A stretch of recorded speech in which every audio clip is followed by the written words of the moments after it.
My dad suddenly got very sick and had to go to the hospital. I can't go on our honeymoon because I need to be with him. So my husband says I should go alone. I was really excited about our honeymoon, but now it's not happening.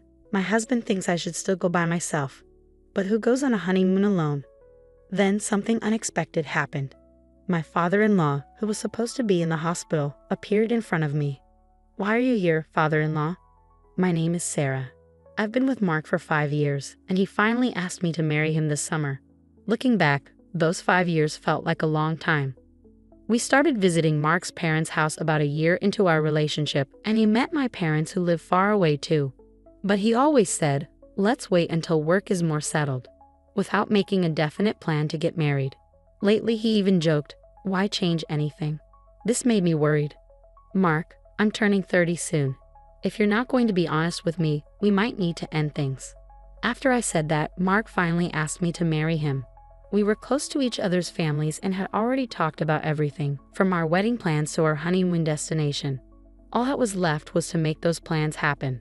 We decided to have a small wedding with just our closest friends and family. The only thing left was our honeymoon. Mark planned to spend the day at his parents' house to spend time with them. I had dinner with my parents, who came from out of town, and then went home alone. I packed our bags for the honeymoon and sent Mark a text before bed. "Mark, you did great today. I'm all set for our honeymoon tomorrow. I'm really excited about going to Italy." But I didn't hear back from Mark. I figured he must have been really tired from the wedding and fell asleep. I hoped he wouldn't oversleep for our flight the next day. Feeling a bit worried, I eventually fell asleep. The next morning, I got a call from Mark. "Sarah, something really bad happened," Mark said quickly as soon as I answered the phone. "My dad collapsed and he's in the hospital. You'll have to go on our honeymoon alone today." "What? What do you mean?" I was shocked. "But your dad seemed fine at our wedding yesterday, didn't he?" "I'm just as surprised as you, Sarah. I need to stay with him, but you should still go on the honeymoon without me." "That's crazy. If your dad's sick, I can't just leave for our honeymoon. Who goes on a honeymoon alone anyway?" I asked which hospital his dad was in, but Mark wouldn't tell me. "If I told you, you want to come visit, right?" "Of course I would. Dad knows how much you've been looking forward to going to Italy. He insisted I should still let you go. Please respect his wishes. I won't be able to enjoy myself with everything that's happening. Will you come join me once he's feeling better?" "Definitely, I'll be there as soon as things calm down here." "Don't say as soon as things are settled, it might jinx it. Please, let me handle things here and go to Italy as planned. I'm almost at the hospital, so I won't be able to answer your calls. Talk to you later." "Well, wait, Mark," I tried to say, but he hung up before I could get a word in. I called back right away, but his phone was off. I didn't even know which hospital he was heading to, so I couldn't rush to be with my father-in-law. Feeling helpless, the doorbell rang, startling me. When I opened the door, I was shocked. "Father-in-law?" There he was, standing at the door, supposed to be in the hospital after collapsing. "Are you okay? Your legs? They're working." I stammered, feeling like I was seeing a ghost. "What do you mean?" My father-in-law looked confused as I checked if he was really there. "Are you feeling all right?" "Oh, I had a bit too much to drink at the wedding yesterday, but I'm fine now. Sober as a judge this morning, and I drove here just fine after dropping Mark off." "After dropping Mark off?" "Yeah, you're going on your honeymoon, right? I dropped him off at the station, but then I realized I should have come to pick you up too. Let me take you to LaGuardia." I was really confused. My father-in-law, who was supposed to be in the hospital, dropped Mark off at the station. None of this made any sense. Then it hit me. My father-in-law mentioned LaGuardia, but we're supposed to fly from JFK to Italy, not LaGuardia Airport. "You said you'd take me to LaGuardia, but our honeymoon is in Italy." "Oh yes, that's what I thought too." I was surprised when Mark told me this morning that we changed our plans last minute and decided to go to Alaska instead. Alaska. The more I heard, the more confused I became. Mark said we're going to Alaska. Yeah, he did. He left a note in the car. My father-in-law showed me a post-it that Mark had left in the car. It had the name of an inn in Alaska and a flight from LaGuardia to Ted Stevens Anchorage International Airport written on it. When I saw it, everything started to make sense. "Can you take me to LaGuardia then?" "Of course. Traffic shouldn't be too bad. We'll probably get there around the same time as Mark's train. Thank you so much. On the way, I couldn't stop thinking about Mark's behavior. Whether my guess was right or not, I find out when I saw him at the airport. I thanked my father-in-law and went into the airport. Near the check-in counter for the Alaska flight, I saw Mark right away. He was with another woman, cozying up together and picking out drinks. My suspicions were confirmed. He had been cheating on me. Maybe it started while we were living together. His reluctance to get married might have been because of her. And now, not only was he having an affair, but he was also going on a trip with her on the day of our honeymoon. I stood boldly in front of him.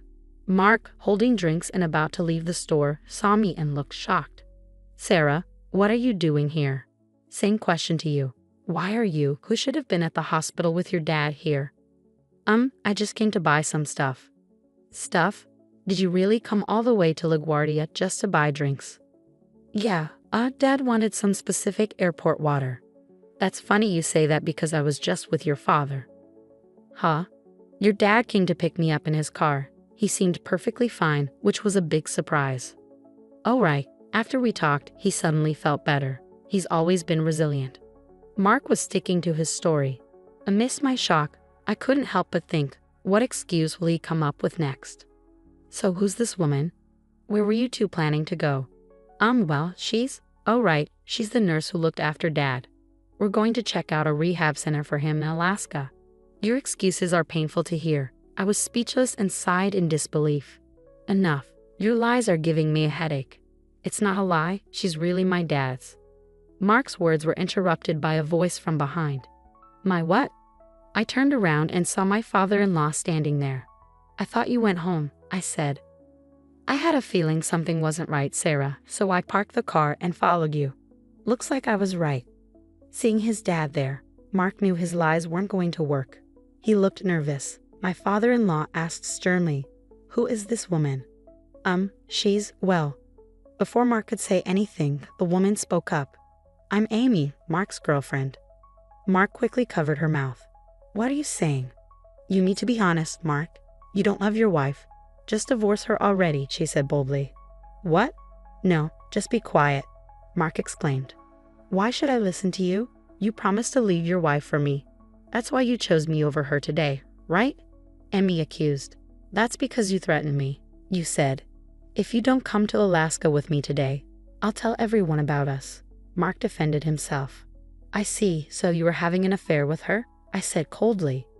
Amy glared at me and snapped back. It's not an affair. Mark and I are serious about each other. He never wanted to marry you.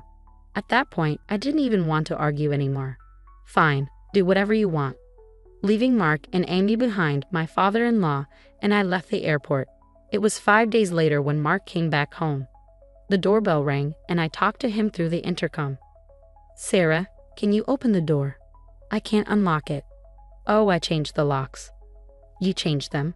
Why would you do that without telling me? I don't want someone I don't know having a spare key to our home. Someone I don't know? Are you talking about me? Who else would I be talking about? I got the divorce papers ready, so just sign them. Wait, let me in first.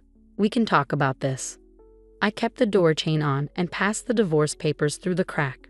There's nothing to talk about. Once you sign these papers, can you leave right away? Don't be so angry. I've decided to end things with Amy. Huh? What do you mean? She's awful. I only agreed to go to Alaska because she threatened to tell everyone about us. But the trip was terrible. She complained the whole time about the inn and the weather. I told her I won't divorce you. Please break up with me. I don't care if you break up with that girl or not. The only option for me is a divorce, even if you don't agree. Don't say that. Are you mad because we didn't go to Italy? It's too late now, but do you want to go? Are you serious? How can you even suggest that? I was wrong to think I could reason with you. A man who cancels our honeymoon to go on a trip with his mistress isn't reasonable. Sign the divorce papers now and also sign this. I handed him another document through the crack. What's this? He asked. It's a payment agreement for alimony and the cancellation fee for our honeymoon. I had a lawyer prepare it while you were away. I'm saying I don't want a divorce. You're the one who wants it, so why do I have to pay alimony? I want to try again. You can't ignore the consequences of cheating. Infidelity means alimony, and the decision to start over isn't yours, considering you cheated. What about this cancellation fee? We don't get a refund for canceling our trip last minute. Since you caused it, you should pay. I told you to go alone. Not going was your choice. How could I go alone on our honeymoon? And you lied about your dad being sick to cover up your affair.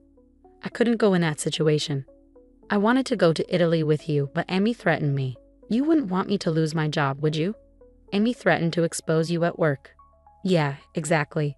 If she says she'll do something, she'll do it. It's all Amy's fault.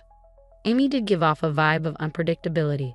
I mean, she even boldly declared herself as Mark's girlfriend directly to his wife. She must be quite bold. But strangely, I felt relieved. With someone like Amy in the picture, Mark's actions would eventually catch up with him, even without my interference. All I needed now was to get him to sign those divorce papers. Pretending to be concerned, I asked, "Hey, are you sure it's safe for you to be here?" "What do you mean? You ended things with Amy, right? Isn't she angry?" "Of course she's angry, but I'm done with her." "Well, maybe you're fine, but what about Amy? Knowing her, she might show up at your office and cause trouble." "True, that would be a disaster. I need to go to the office and handle this. Sarah, could you pass me my company key card?" "This one." I pulled out Mark's company key card and showed it to him. "Yeah, that's it." I quickly moved away from the door as Mark reached for the card through the gap. "I'll give you the key card if you sign the divorce papers and the payment agreement first." "But, have you made up your mind? You better decide quickly. Amy might get to your office before you." "All right." Mark reluctantly signed the documents and passed them through the door gap. "There, is that enough? Now give me the key card." I handed him the key card, and Mark hurried off to the office. I went to the courthouse to submit the divorce papers and gave the signed payment agreement to my lawyer. It was a relief to have the financial matters settled. The next day, Mark called me in a panic. "Hello? Sarah. What do you want? We're legally strangers now. There's nothing to talk about." "Wait, please don't hang up," Mark pleaded desperately. Curious about what happened, I decided to hear him out. "So what is it?" "I was called into a meeting by the board when I got to the office today. Everyone knows about my affair, even though I tried to get ahead of Amy. Isn't that strange?" "Oh, I told them." "You told the board?" "Yeah, I felt bad because they came to our wedding. But we divorced so quickly.